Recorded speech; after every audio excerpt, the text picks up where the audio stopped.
హోటళ్లు రెస్టారెంట్లకు పోవాలంటే కడుపులో ఆకలి ఉండాలి, పర్సుల పైసలు ఉండాలి. కానీ ఢిల్లీ పిఠంపురాలో ఉన్న ఈ రెస్టారెంట్లకు పోవాలంటే మాత్రం డ్రెస్ కోడ్ ఉండాలంట. చీరలు సల్వార్ కమీజ్ల ఉంటే ఓల్డ్ మోడల్ డ్రెస్లు వేసుకోపోతే నడవదట.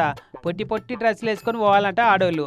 ఇక ఈ ఇద్దరాల మొగలు గట్టనే తెలియక చుడిదార్ డ్రెస్ తొడుక్కొని పోతే గల్మకాడ ఎట్లా అడ్డం పడి ఆపేసిర్రో చూడు. ఇన్నరా ఎంత తక్కువ బట్టలు వేసుకుంటే అంత ఎక్కువ మర్యాద ఇచ్చే రెస్టారెంట్ అన్నట్టు ఇదెక్కడి దరిద్రం రో అని గరమై ఇటువంటి కండిషన్లతో రెస్టారెంట్ నడిపేది ఉంటే ఇండియాలో కాదు లండన్ లో పెట్టుకోమని కోపానికి వచ్చిర్రు. మన రాష్ట్రపతి ద్రౌపది ముర్ము మేడం, ఢిల్లీ సీఎం రేఖా మేడంలు కూడా చీరలే కట్టుకుంటారు. మరి వాళ్ళు వచ్చినా రానియరా అని మాట్లాడిర్రు. ఎట్లా రానియరో చూస్తాం అనుకుంటే వీడియో తీసి సోషల్ మీడియాలో పెడితే తిల్లారేటాలకు మస్తు వైరల్ అయింది. ముచ్చట ఢిల్లీ సర్కార్ దాకా చేరితే ఏందివా మీ హోటల్ కథ అని గట్టినే అరుచుకున్నట్టున్నారు. చచ్చా మేము అసంటి రూల్ ఏం పెట్టలే, కస్టమర్లు ఎక్కువ ఉన్నారు, జర వెయిట్ చేయమన్నందుకే కోపం వచ్చినట్టుంది వాళ్ళకు అని కవరింగ్ చేద్దాం అనుకుంటూ హోటల్ ఓనరు ఒట్టు తీసి గట్టి మీద పెట్టినట్టు వీళ్ళు తీసిన వీడియో చేయబట్టి